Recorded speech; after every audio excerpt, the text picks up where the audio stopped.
Jadi saya mengajarkan kepada teman-teman, sering-seringlah dialog. Sehingga nanti kalau Anda calon apapun, nggak takut untuk hadir diskusi. Nggak takut untuk hadir, iyalah. Nggak takut untuk hadir dialog gitu kan. Kenapa? Ya terbiasa dialog, biasa dialog. Dan hari ini, Kang Anies membuktikan tidak takut didesak ya. Kita Itu tunggu, udah. yang lain mau didesak nggak nih sama wargi Bandung nih? Coba diundang kalau gitu.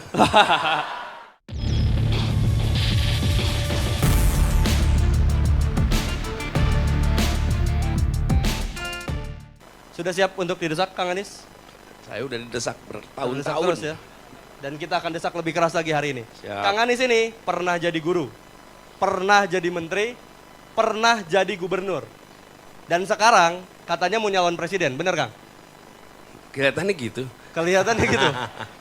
Tapi katanya balihonya lebih banyak MS Glow katanya. Iyalah, nggak punya duit. Jadi udah siap nih nyapres Kang? Kenapa? Udah siap nyapres? Harus siap dong. Udah yakin menang? Nah, kalau itu kita berdoa. Nah, Kita berusaha. Betul, makanya jawabnya itu amin aja dulu. Gitu. cocok. Amin aja dulu. Iya. Oke. Maju aja nggak apa-apa, maju aja sini. Ya silakan silakan Maju. lebih dekat lagi. Cuman jangan terlalu dekat, nanti kelihatannya kayak di keraton-keraton. Ini Kang Anies ini kata orang-orang jago ngomong doang. Gubernur tata kata katanya, bukan tata kota. Tata kata karena yang ditatanya kata. Nah makanya kita uji sekarang. Jangan banyak fafifu was-was-wasnya katanya Kang. Kita ada waktu 1 menit. Pertanyaan pertama nih Kang. Buat Kang Anies. Apa yang terlintas di benak Kang Anies kalau dengar soal kota Bandung? Silakan Kang. Ingat masa kuliah? Masa kuliah? Ada apa masa kuliahnya Kang? Karena masa kuliah saya di Jogja, tapi saya sering datang ke Bandung ketemu sama aktivis-aktivis di Bandung, di Unpad, di IKIP, di ITB. TB. Oke. Jadi saya sering datang ke Bandung, saya sering diskusi di Bandung, bahkan pernah kami mengadakan pertemuan di Jatinangor, digerebek sama tentara di situ. Di Jatinangor. Lari tunggang langgang ke sana, menyebar semuanya. Pertemuan di Jatinangor. Waktu itu Jatinangor masih agak sepi. Dan kalau nggak salah Unpad belum pindah semua ke sana. Baru ada beberapa tempat. Dan jadi memori saya tentang Bandung itu adalah memori tentang masa aktivis mahasiswa. Dan Bandung mahasiswanya enak dipandang lah gitu kira-kira. Mahasiswanya. Kalau melihat yang di sini enak dipandang. Enak banget gitu. Cuman silau saya nggak bisa lihat semua. Oke. Jadi soal Bandung ini soal aktivisme ya Kang ya? Ya, ya. Oke. Kita lanjut ke... Tapi sebentar, nama Anda siapa? Saya Rizal Kang. Rizal, oke. Saya Rizal. Kita lanjut ke pertanyaan kedua Kang. Siap. Ini kan isinya anak-anak muda semua nih Kang. Ya. Bisa dilihat nih, anak-anak muda, mahasiswa. Kalau Kang Anies jadi presiden, Hmm. mau diapain anak muda? Apa program-program Kang Anies buat anak muda? 1 menit Kang. Ya sebenarnya dibalik, Anda maunya apa? Kita siapin. Gitu aja. Singkat tuh jawabnya. Singkat. Cukup ya. Jadi kita tunggu mereka yang bicara, Iya mereka yang dong. mendesak ya. Iya dong, anak muda tidak menanti, anak muda menjemput dan kira-kira gini, anak muda menyiapkan masa depan. Kita bagian fasilitasi, gitu aja. Oke. 1 menit ya. Cek. Selamat sore Pak Anies. Sebelumnya saya mau bridging dulu kali ya Pak. Beberapa waktu lalu nih statement Bapak di media yang menyatakan bahwa pembangunan IKN ini hanya menimbulkan ketimpangan dan ketidakmerataan pembangunan sempat mengundang banyak perhatian publik begitu. Namanya siapa? Anindya. Siapa? Anindya. Anindya. Nah, jika Bapak menjadi presiden, saya ingin mengetahui rencana konkret Bapak dalam menyikapi persoalan IKN. Pertama, jika pembangunan IKN dilanjutkan, maka bagaimana langkah Bapak untuk menyelesaikan persoalan yang kata Bapak menimbulkan ketimpangan pembangunan baru? Lalu kedua, jika pembangunan IKN dibatalkan, tanpa adanya pembangunan IKN pun kita paham betul bahwa Kalimantan merupakan provinsi yang masih mengalami banyak ketimpangan begitu. Maka langkah konkret Bapak untuk menyelesaikan ketimpangan ekonomi di Kalimantan tanpa IKN ini akan seperti apa? Oke. Terima kasih, Anindya. Jadi, bacaan atas masalahnya kita sepakat bahwa di Indonesia ada ketimpangan. Saya juga katakan tadi kan awal sama, Indonesia ada ketimpangan. Nah, kalau ada ketimpangan itu maka harus diselesaikan dari tempat yang timpangnya di bawah supaya mereka naik. Nah, yang timpang itu bukan satu lokasi. Yang timpang itu di Nusa Tenggara ada, di Nusa Tenggara, di Kalimantan, di Sulawesi. Karena itu kita perlu melakukan pemerataan pembangunan.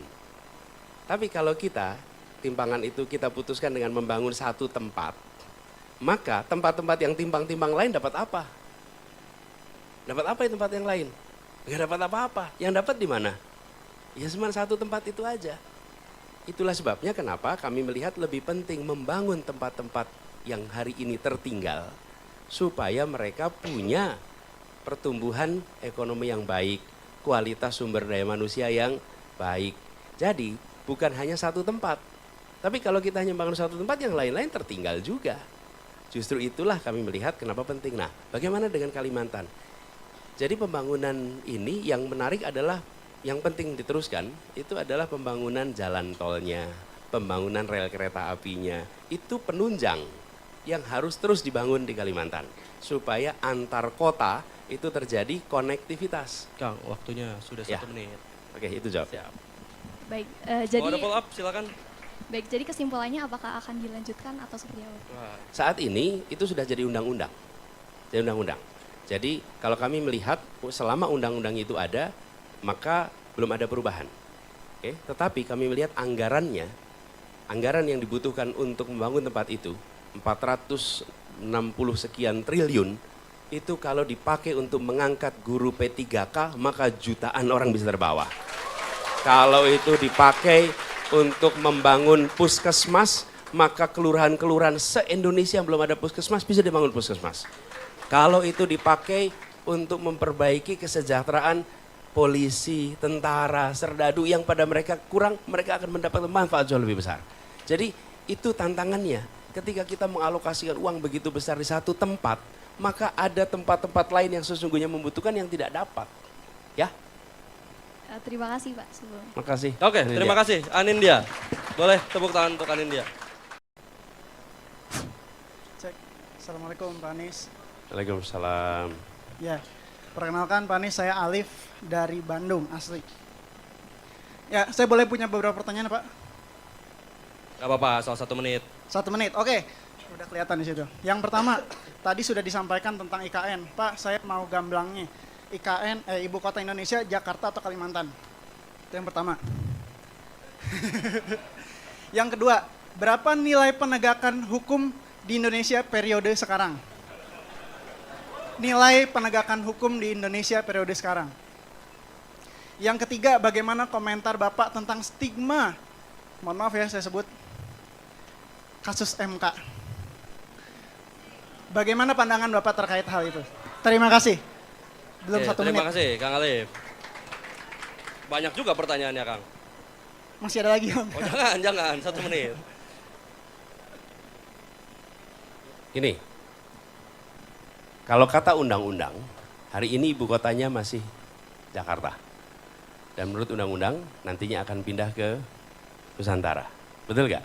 Nah, nanti saya lihat, kalau saya terpilih, kita akan kaji ulang itu semua. Oke, kaji ulang. Yang kedua, yang soal penegakan hukum. Ini problem. Ketika penegakan hukum dikuantifikasi. Begitu Anda mengkuantifikasi sesuatu yang tidak bisa dikuantifikasi, itu adalah jebakan politik. Dan ada yang terjebak dalam politik itu. Oke? Nah, saya tidak mau menjadi yang terjebak dalam jebakan itu, gitu kan? Jadi saya nggak jawab itu, karena itu kualitatif. Oke? Makasih ya, yang kedua. Sambil nanti belajar metodologi nanti ya.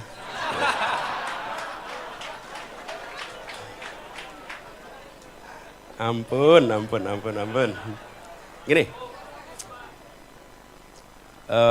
yang ketiga soal MK. Menurut saya udah jelas. Jelasnya di mana? Namanya MK. Apa MK itu? Mahkamah Kehormatan Majelis Kehormatan Mahkamah Konstitusi. Jadi kita tidak perlu menyampaikan pandangan.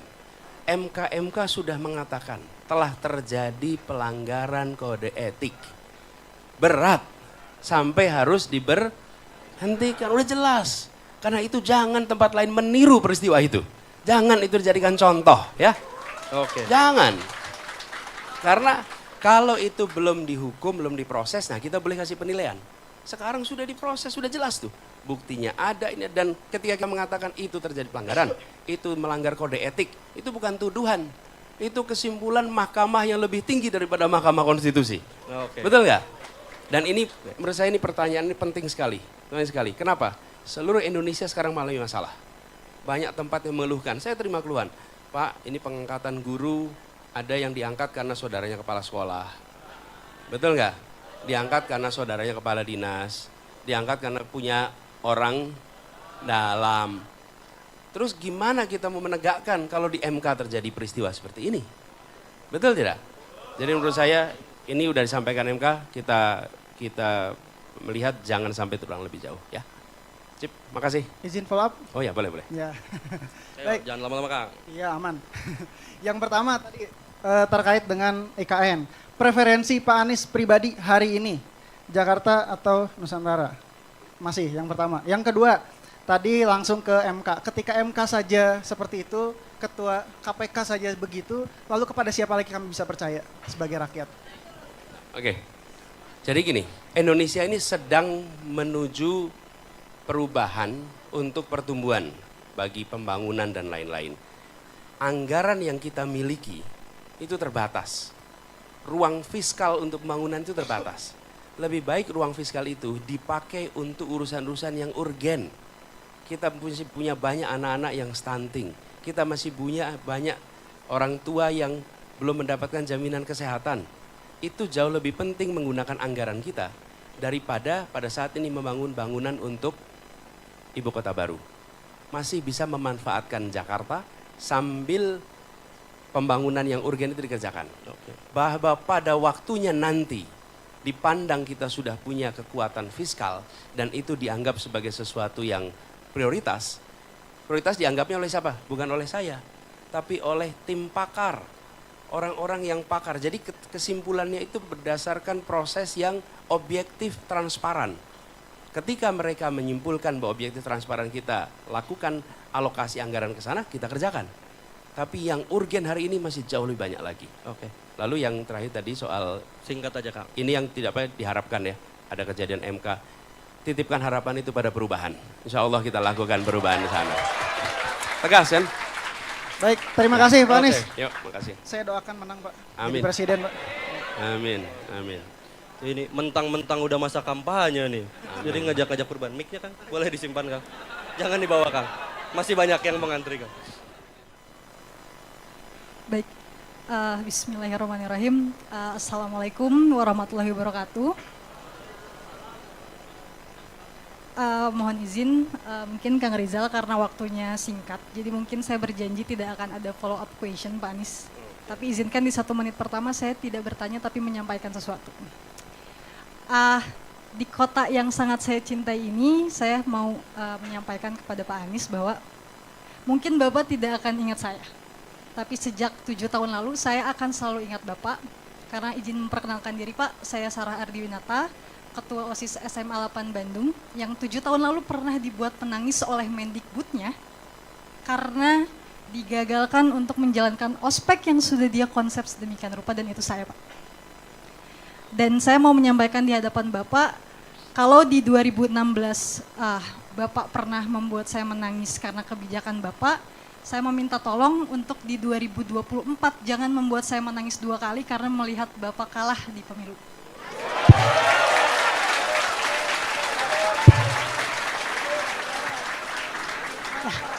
Jadi izin Akang Teteh, Bapak Ibu izin. Saya masih deg-degan ini. Silakan pertanyaannya Teh Sarah. Wah, Siap, makasih Kang Rizal. bagian terakhir ini speechless saya.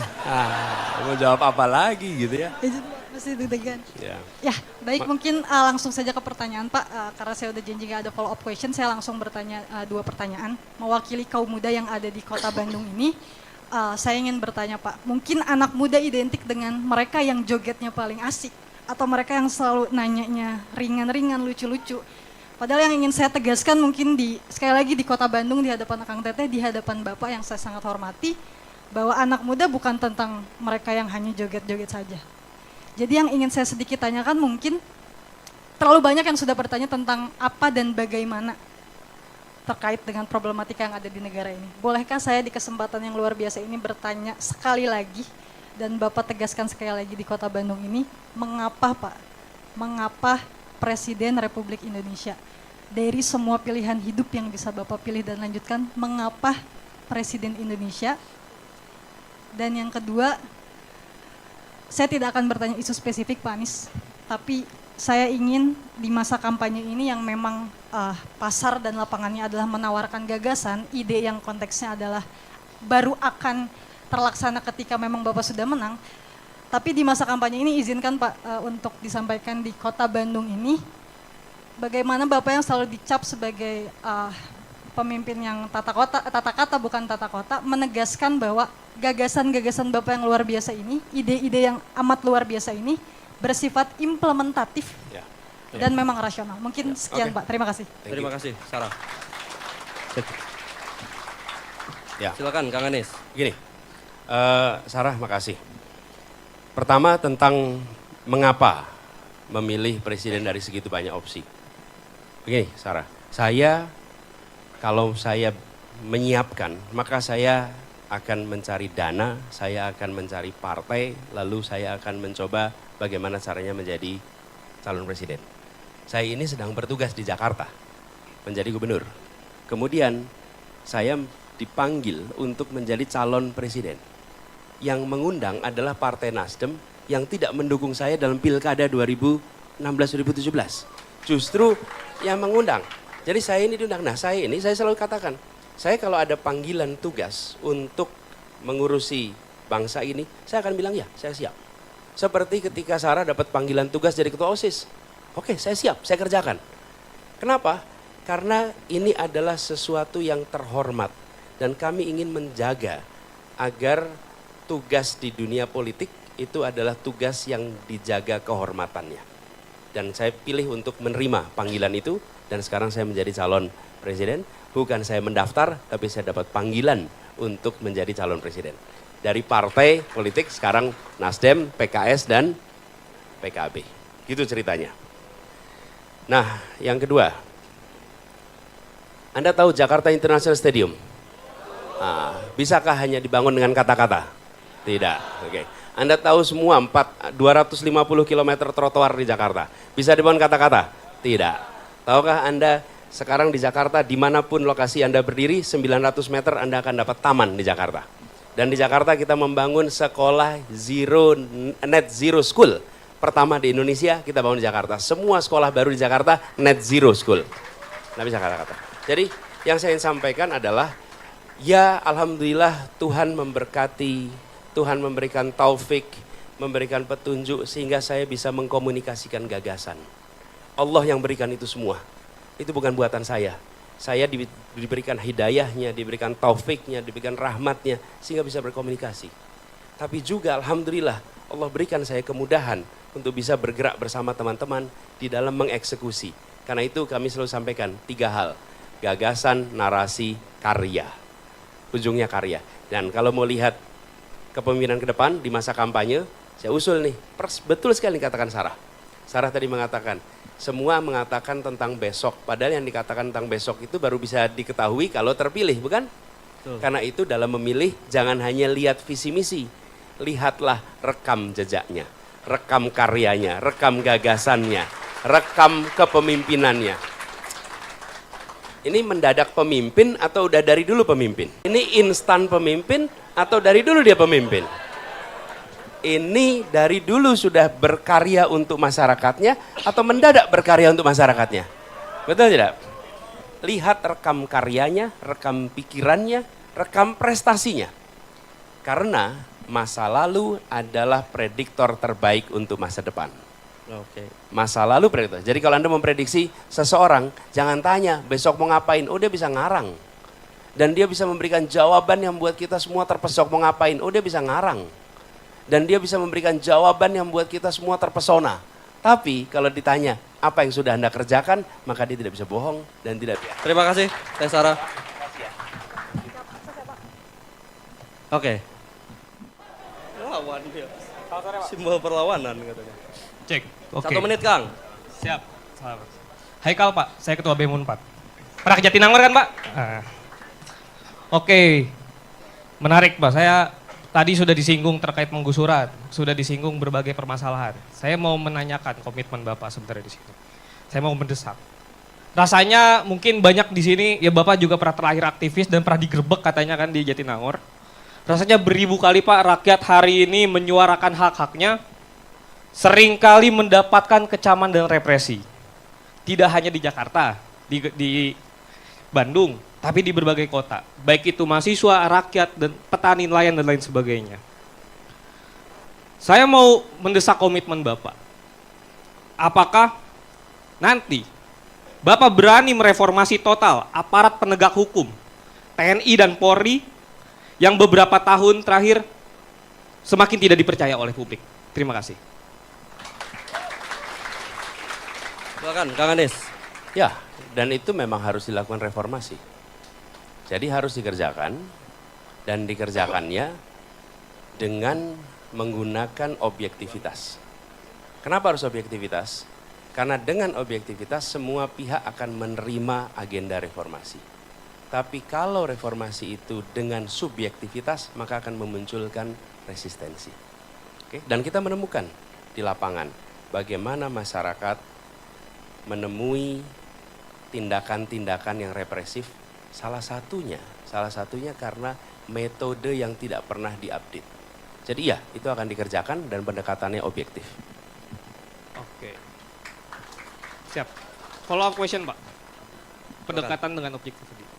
Pertanyaan saya, apakah Bapak berani menjamin tidak akan ada represivitas aparat kepada seluruh rakyat, baik itu petani, nelayan, pedagang, ataupun mahasiswa dan rakyat yang menuntut hak-haknya? Apakah Bapak berani menjamin? Begini, sama seperti apakah saya bisa menjamin anak saya mentaati aturan? Saya tidak bisa menjamin, tapi saya jamin bila anak saya melanggar, maka saya akan tindak dia. Saya tidak akan biarkan. Oke? Gitu. Baik, terima kasih Pak. Selamat berkontestasi. Oke. Terima kasih, Kang Haikal. Terakhir, ini udah yang keempat, berarti saya pengen yang terakhir. Yang nanyanya yang ditanya gitu. Oke, salam dulu. Namanya siapa? Hafiz. Hafiz. Ya, sebelumnya perkenalkan, Mas, nama saya Hafiz. Sekarang saya pengangguran. Baru wisuda 1 bulan lalu dari salah satu sekolah bisnis manajemen. Sebenarnya pertanyaan ini saya mau bertanya ke salah satu anggota timnas Bapak yang saya lihat. Tadi ada Mas Leon di sini. Beliau juga idola saya waktu di kampus. Jadi boleh Pak? Boleh. Oke. Oh, tanyanya sama Pak Leon. Ya, sama Mas Leon. Boleh, Pak Leon, boleh sini Pak Leon. Nah.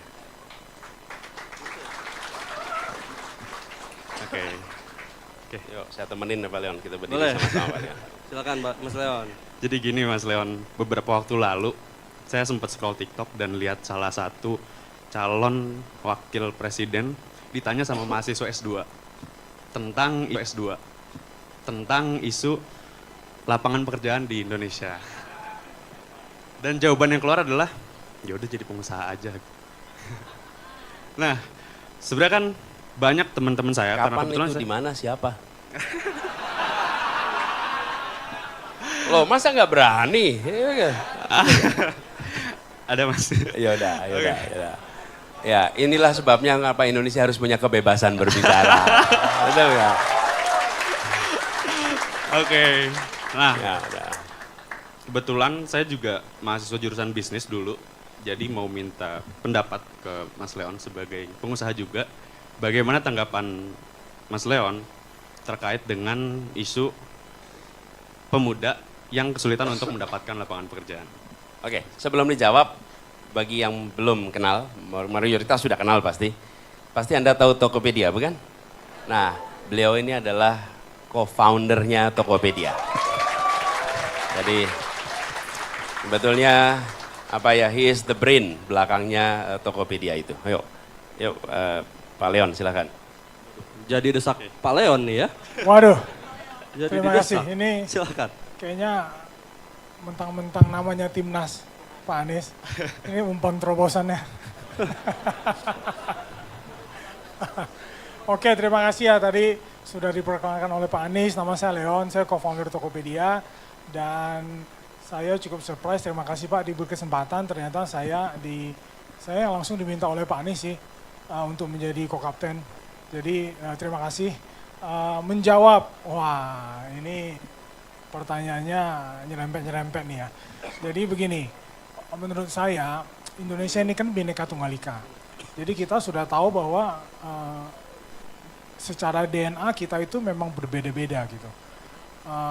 Pengalaman saya pribadi, kita terlalu banyak memberikan kesempatan, perhatian ya, memberikan fokus juga itu kepada orang-orang yang punya mindset bisnis, mindset pengusaha gitu.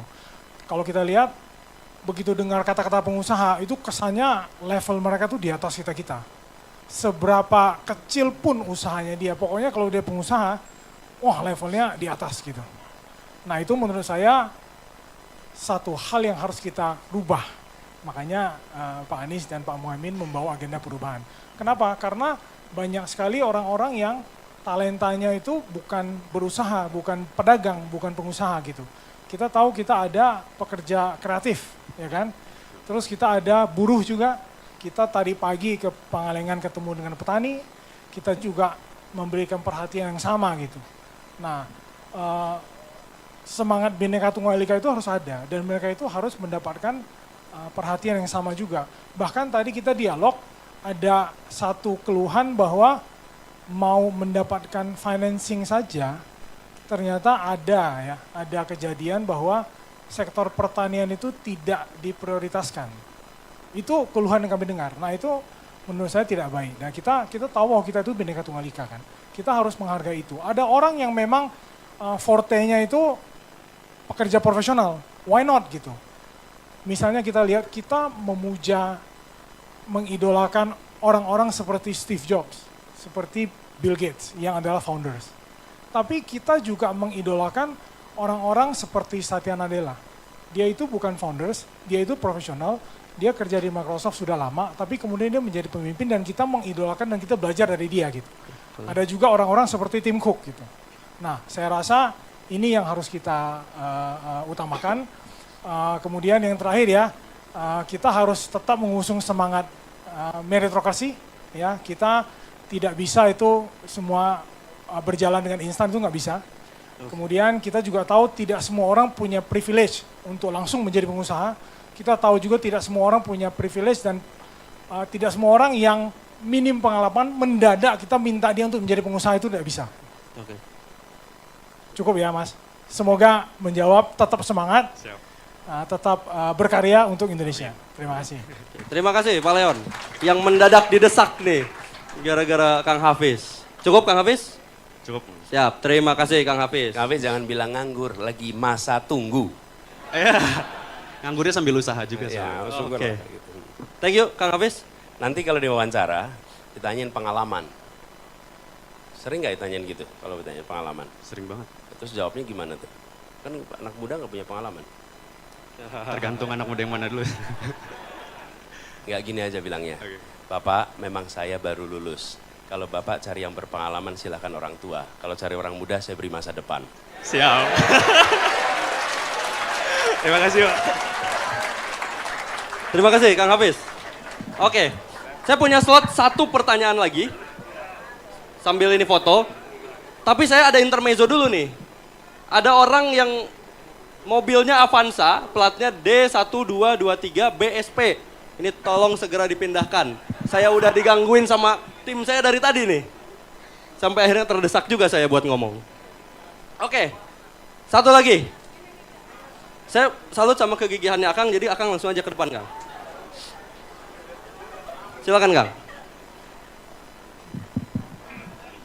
Halo Wanis, saya Husen. Saya seorang mantan PNS yang mundurkan diri karena melaporkan pungli di Pangandaran.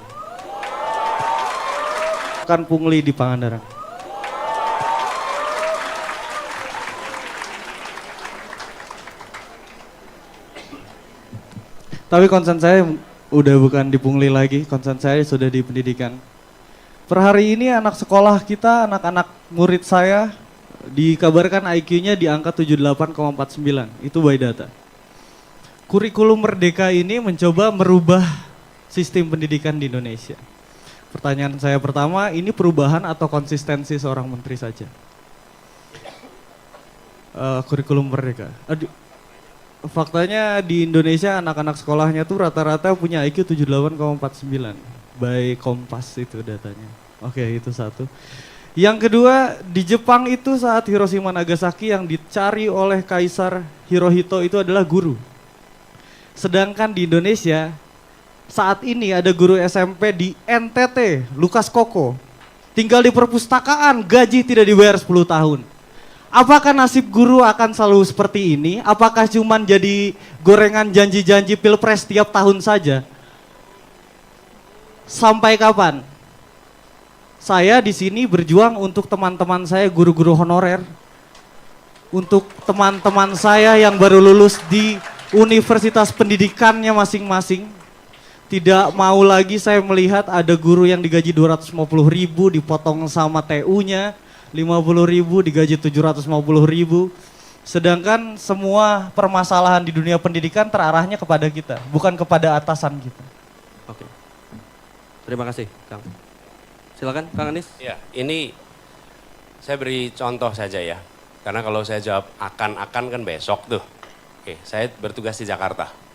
Tugas Jakarta itu adalah mengurus guru di bidang pendidikan umum. Oke, dan guru di pendidikan umum alhamdulillah gajinya sudah bagus di Jakarta. Tapi guru pendidikan agama tidak. Dan mereka bukan tanggung jawab saya. Mereka ada tanggung jawabnya Kementerian Agama. Saya diamkan? Tidak.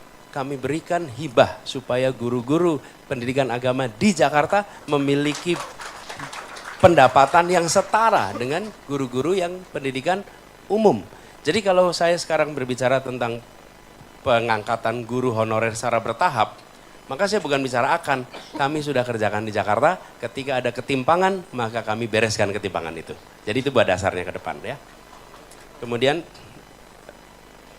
yang kedua, soal saya terus terang tidak percaya dengan angka 78 IQ itu.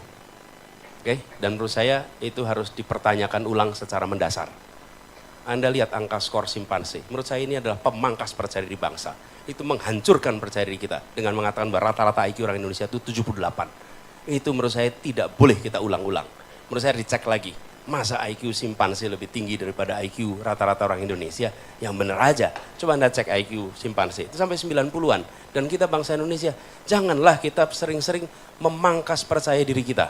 Dan saya paling merasa tidak setuju kalau kita itu secara sistemik justru mangkas percaya diri. Dan menurut saya soal IQ ini adalah salah satu hal yang kita harus cek ulang, kita harus benar-benar review ulang, sambil kita bilang potensi kita ini besar sekali, kesempatan aja yang kita mungkin belum tentu dapat. Nah soal kurikulum, saya sependapat dengan banyak pihak yang melihat bahwa ya kuncinya pendidikan itu satu, kepala sekolah, pemimpin. Kemudian yang kedua adalah pendidik. Itu kuncinya. Siapa pendidik itu? Satu, orang tua. Dua, guru. Dan itu yang harus kita jadikan fokus. Baik, terima kasih Kang. Sudah waktunya cukup karena tadi sudah cukup lama juga. Oke. Jadi tidak ada follow up. Terima kasih Kang. Terima kasih. Ya. Sudah cukup Kang Anies. Habis Boleh waktunya. berdiri. Ya, tapi teman-teman sekalian, persoal ini tadi ingin saya teruskan sedikit. Ingat kalimat Bung Karno dulu. Bung Karno pernah bilang, beri saya 10 pemuda dan